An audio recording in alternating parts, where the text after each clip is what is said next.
Hey guys, how's it going? It's Molly. Today I'm just going to be doing a quick life update.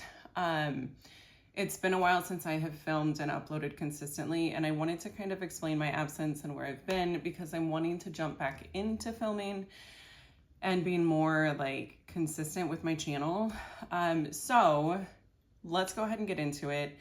I am going to put a trigger warning on here for pet loss because that is where I've been. It has been a really difficult few months. And if that is something that's difficult for you to hear about, then you should click out of this video because that's all this video is going to be. Okay, so, and I'm also going to try to get through this without crying. I have already filmed this and it was like an hour-long video of me just crying through it. And I'm trying to not do that this time. So if it feels like I'm really detached, it's because I'm forcing myself to do that in this moment. All right. So for those of you who don't know, we are a pet-friendly family. For a long time, we had 3 dogs, 2 cats. It was a menagerie here. One of our dogs passed away a couple years ago. That was my husband's dog, Kona. And that was really hard. I could do a whole story time on that whole experience, but, in the last, let's see, it's been almost a month now since, we had to put down my dog, Charlie. And then about 5 weeks prior to that, we had to put down our cat, Bananas. So both of them have been in my videos. Bananas was our orange tabby. Charlie was our black and white pit.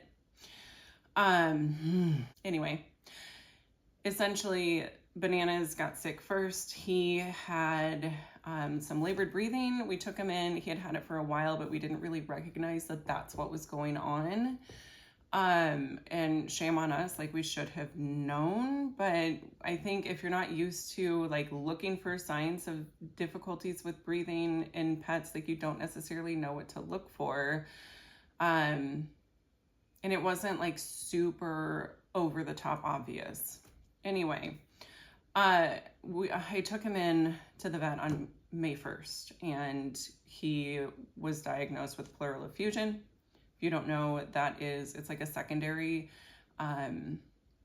symptom of a larger problem. But what it is your chest cavity is filling with fluid. In cats, it's not something that they recover from. It's usually something bad is happening. It's either heart failure or a mass somewhere that's causing inflammation in the body, which is causing the fluid. So we ran some tests, couldn't find anything specifically wrong with his heart. And our vet did a chest tap and they pulled out 8 ounces of fluid out of that poor cat's chest. And he was just an 8-pound cat. In his prime, he was 13, but he had hyperthyroidism, and despite our medications that we were giving him, he had lost quite a bit of weight. So, and he was 18. He was a very old cat. Man, I think I can get through this without crying. I'm trying real hard. So anyways, our vet pulled out 8 ounces, and our vet, he had said that in the past, when there have been cats that have come in with this, he was I'll tap their chest and they may get a few weeks and then need it again. Or, some have even been able to go a couple of months without needing another chest tap. So we went home and I was just okay, so this is serious and it's going to be difficult. But hopefully we'll be able to treat this for as long as we can and he'll be okay. Well, a week later, he was needing a chest tap again. So his was filling up pretty quickly. I took him back the following week, the 8th of May. They did another chest tap. They could only get 4.5 ounces because he was fighting at that time. Took him home. The next day, he did not move from the same spot on my bed the whole day. So he wasn't eating or drinking, wasn't using the litter box, wasn't doing any of the catty things that he would do. His energy was totally off and he was breathing through his mouth, which cats don't do. I'm shaking, just thinking about it. He was also really congested, so took him back for a probable euthanasia, because we were not going to continue to tap his chest. Not when we had just done it the day before. We're not going to put him through that. And my husband and I both were really worried that he would suffocate to death. And that's like one of my biggest fears. And I think it's just a really tortured way to die. And no, like we're not going to do that. We're very pro euthanasia for our pets in this house. And it was the right thing to do. We did consult with a different vet, you know, and I just flat out asked her, I was like, what would you do if it was your pet? And she said, I would euthanize, because he's not going to get better. And it's just putting him through way too much to continue to tap his chest. She was like, I've seen owners do it and they drag it out and the animal is suffering. So I really appreciated that perspective, and just like hearing her tell me that it was okay to do it, to put him down. So we did that, and that was really hard. Bananas he was a really good cat, and I'm not like a huge cat person. He was like the doggiest cat. I lovingly refer to him as like somebody's reincarnated grandpa. Not just a grandpa, but like a papa. You know what I mean? Like just that nurturing, sweet grandpa. He was super intuitive and really affectionate, loved to snuggle. Every time that I was pregnant, he knew. For those of you who don't know, my husband and I had been through some infertility issues, and then we had a couple of early losses before we got pregnant with my youngest. And Bananas would change his behavior every single time that I was pregnant. Typically he would want to snuggle kind of like up on my chest or either on our laps, but like our legs. But when I was pregnant, he would insist on snuggling up on my lower abdomen and would like bury his face in my lower abdomen. I have pictures of it when I'm further along, but like even from the jump, like before you're even taking a pregnancy test, he would just know, and he would change how he would snuggle. I didn't even take a pregnancy test with my youngest until like I noticed that Bananas was acting different. I was like, oh, I am late, and you know, put it together. So it was really hard losing him. And then like 5 days after we put him down, I was hanging out with my dog Charlie and noticed that he was breathing fast. And I think the only reason I noticed that is because we had been timing Bananas' respirations. So I called the vet, and because his respirations were 46 respirations per minute at rest, and 15 to 30 is normal for dogs. So I called the vet, got him in. We did abdominal x-rays because we were kind of thinking a blockage, because Charlie loved to he loved to get things that he shouldn't, and he had a history of needing to be brought in to be forced to vomit. It was one of those things, like it kind of got to the point where like I was like, listen, if this is what takes him, this is what takes him. Like it's too much. He was just, there was a time in that dog's life where it was very frequent that we were having to take him to the vet because he got into something that he shouldn't. Thankfully, it was not a blockage. However, they noticed on the x-ray, there was like a little bit of his lungs that were visible on the abdominal x-ray, and there were some white spots in his lungs. And so they got a whole chest x-ray, multiple different angles, and saw that his lungs were full of tumors. At this point in time, she said it's likely cancer, and if it is, there is nothing that we can do. And the reason for that is because it was throughout both lungs. You can't do surgery on that. It's not possible. So she referred us to a veterinary oncologist, and we went there like a few days later, and that looked at his scans and were like, yeah, no, it's lung cancer. It's secondary to something else. Like it was probably, he had been favoring his right front leg and for a while, which was not unusual. Usually it was a back leg though. Like he would tweak it, playing fetch. He was 9, almost 10. We actually have the same birthday. And my birthday's in June, like late June. So, he was about to turn 10. But anyway, him tweaking something and limping for a few days was normal. And he really hadn't been favoring that leg for too long. So I don't know, but I'm thinking it was probably an osteosarcoma that started in that right leg and metastasized to his lungs. So, that vet did say that there was a possibility it was blastomycosis, which is a fungal infection that dogs get from like digging in the dirt, and it's more common in like river valley areas. And the Missouri River is close by. It's not, but we're not like in the river valley, but it wasn't out of the realm of possibilities. So we went ahead and ruled that out, and we got news like 5 or 6 days later that it wasn't blasto. Which means it was for sure cancer. And he also, prior to the respirations being higher, this was like back in March, he had started eating differently, like not differently. He wasn't wanting to eat like he had been. And which at the time, and a vet even confirmed this theory, we chalked it up to the fact that my little dog had to be on a bland diet after a bout with severe diarrhea. So he was getting like turkey and rice and broth. And so we were thinking that Charlie was just not wanting to eat because Sebastian was getting this special food. The vet agreed, yeah, he's probably being picky, just keep trying different foods. Listen, I don't think it's very common that your dogs are picky. Like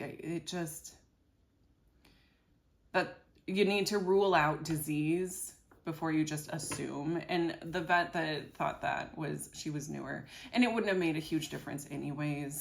But regardless, so he had some symptoms of cancer, but he just wasn't on our radar at all. He was, the average lifespan for a pit is like 10 to 12 years. So, and all of my dogs have lived way beyond the lifespan. So it just didn't even occur to me that it could be something really serious with him. So here we go.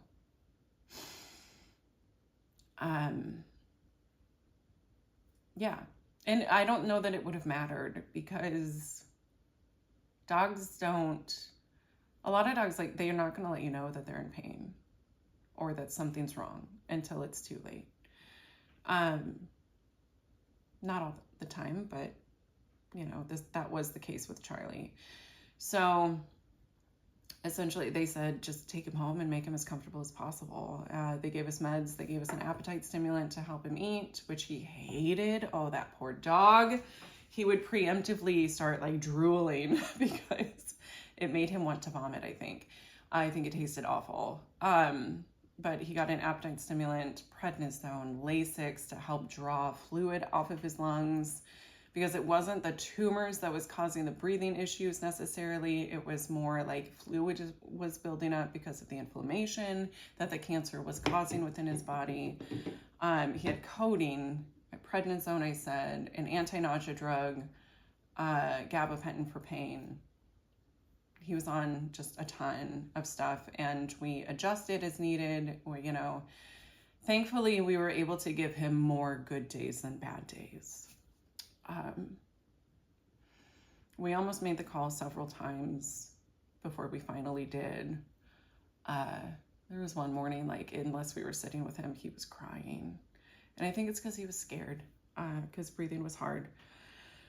But yeah, he, his last week, the last like 4 days of his life were, let's see, Monday, June 10th, I took him on his last walk. I didn't know at the time that it would be his last walk. I just kind of let him choose which route he wanted to take. And I'm really glad that I took that time to like just let him wander and go where he wanted to go. I told my husband we were going on a quick walk and it turned into like 30 minutes. My husband was like, I gotta go to work. But I am so glad that I took that time with him because I didn't know at the time, but that was it. And we were able to go on one of Charlie's like favorite routes.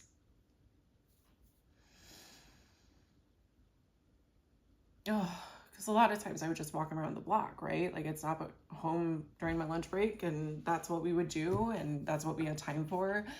But there was a lot of mornings that I would wake up and take him to, we have this like bike trail in green space by our house. And I would take him on that. That was our favorite route. Both of us, we both loved it, especially early in the morning. And I wish that I had made it more of a point to take him every day. But I didn't because life gets busy and whatever. Lesson learned. So then the following day was Tuesday, and I stopped at home to walk him during my lunch break and was going to take him on a nice long walk again. And we were walking down my driveway and we got to my car and he just like looked at me, he looked at the car, and I knew right then and there that he was like, I can't. So he wanted to go for a ride. So we went for a ride. We went through McDonald's. I got him all the things. I got him nuggets, burgers, fries, cookies, because he was on a people food diet at this point. I don't know if I mentioned that or not, but the vet was just like, just feed him whatever he will eat. And I knew that every day that he ate was a decent day. My God, it was so stressful trying to find things that he would eat. I was cooking so much and just like, he was getting smoked pork chops and homemade chicken nuggets, and he really loves scrambled eggs and cheese and Vienna sausages and hot dogs and peanut butter sandwiches, pizza, just literally whatever he would eat. Which did a number on his GI tract, but that was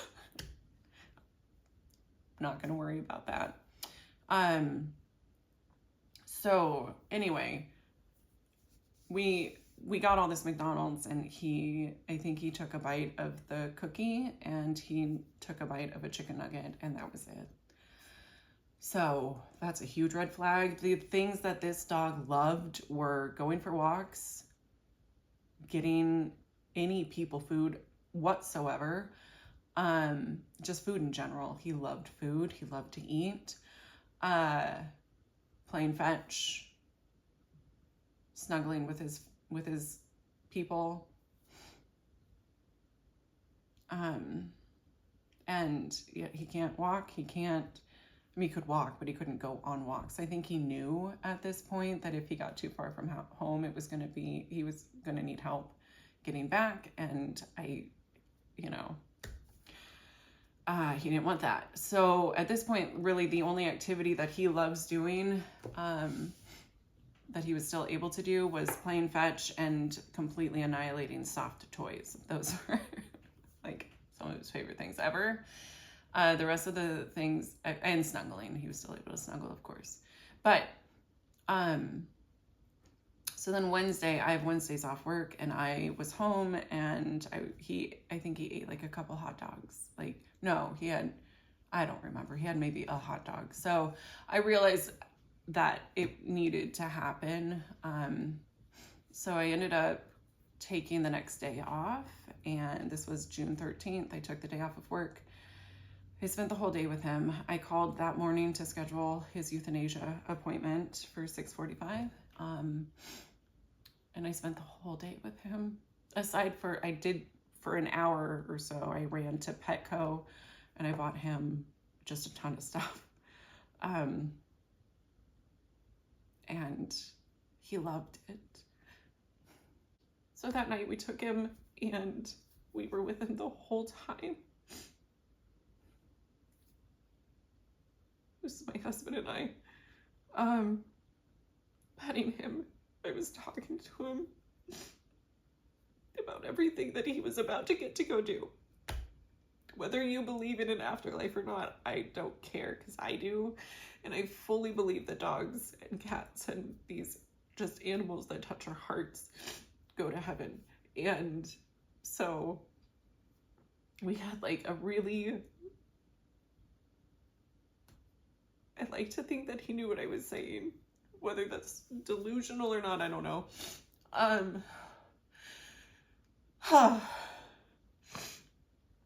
So anyway, that's where I've been. And I'm not, you know, if I can distract myself, which is, I mean, pretty easy to do, I just stay focused on what's right in front of me, I do okay. I really miss him a lot. Oh, so much. I got Charlie when he was 9 weeks old from my cousin. Her dog and her now ex-husband's dog got together and had a litter of 11 pit bull puppies. And I'm very pro rescue, but I also know that pits are, it's a breed that like is really in need of finding like good stable homes, because their rescues are just full of them. And I felt really good about taking one of those puppies. My cousin, so they live in like central Nebraska, and the day I met Charlie, my cousin was driving one of Charlie's litter mates, Diamond, to her forever home. And she would always take one of the other puppies along for the ride to just kind of keep that puppy comfortable. And on the way back, after dropping Diamond off, they stopped at my house with this little 8-week-old puppy. And he was so good. He was so snuggly. He loved to just be held, and he was like really chill. And my oldest was 3 at the time, and I remember he was like running a Duplo block up and down Charlie's flank, and Charlie just laid there and was like, I will let you do whatever you want if you're going to be my best friend. And Charlie loved that boy. Oh my God, so much.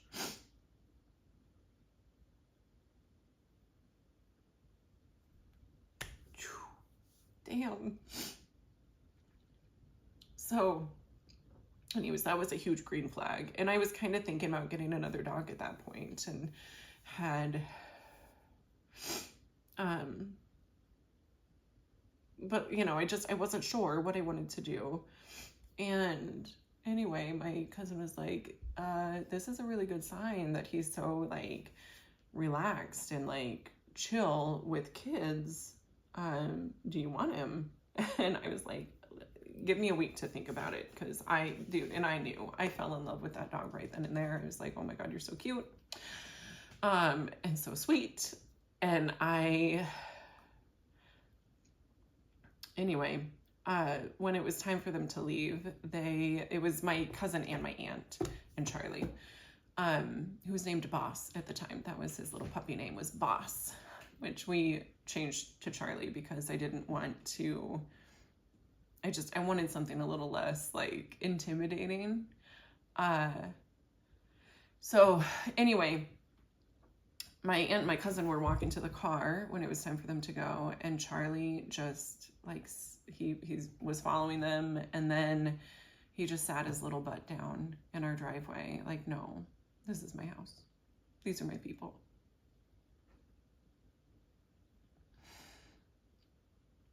So he chose us then and there.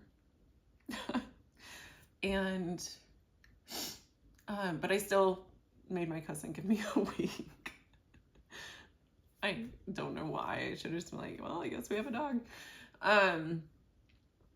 So anyways, but I think he needed like a few more, like another vet visit before he was ready to, I don't remember. No, I think it was all me. It was all me just needing time. So anyways, I met her halfway the next weekend and got him and brought him home, and he was, God, he was such a good dog. He had such a personality, you know? He had a really big personality, and he had a lot of things that he did that were just quirky and funny. Like anytime someone would come home, he had to bring him a shoe, which I've actually read is like, it's a calming method that they use when they are like overcome with emotion. So he was like so overjoyed to see us that he needed to calm down. So that's what he would do. He would bring us a shoe. He used to love to wake my son up, my oldest. He would jump up on the bed and just like nibble his ears and go absolutely bonkers. I'm having a really hard time looking at the camera. I just keep looking like in the distance. I don't know why. I always felt really safe with him. He was a pretty intimidating looking dog. I mean, he was 70 pounds of muscle in his prime, and he was a pit. And like him or hate him, they're protective dogs. I personally love the breed. I want to get more at some point. Not now, because we still have my little dog who we're gearing up to probably have to put him down this year too. He's 18 and has cognitive decline, so it's just a matter of time. Oh, but Charlie, man, he was such a sweet boy. He loved people, was terrified of children other than his own. But he loved his own so much. I remember when my youngest was born, Charlie and my oldest, they grew up together. He had, but when my youngest was born, like I was a little worried. I was like, I don't know how he's going to adjust because he's not a fan of kids. He loved my son, but anytime my son would have a friend over, we would have to put Charlie in the bedroom because kids freaked him out. But oh my God, he loved that baby. I remember he would look at me to like see if it was okay. It was almost like he was asking permission to like be near the baby. He was so sweet and just so good. Never showed any signs of aggression towards our baby. He was such a good dog. He could be mischievous as hell, but he was such a good dog with a good heart, and he had nothing but love to give to people. Oh, and I miss him a lot. So that's where I've been. Filming has not been on my list of priorities. I've just been trying to take care of myself because, my God, caring for a dog with cancer is not for the faint of heart. Caring for an aging dog, period, is not for the faint of heart. It's hard. It's hard to watch your pets decline. And it's hard to be the one making the decision about when to guide them through this life and into the next. But I think we did it at the right time for both Bananas and Charlie. And yeah, we miss them. We miss both of them a lot. And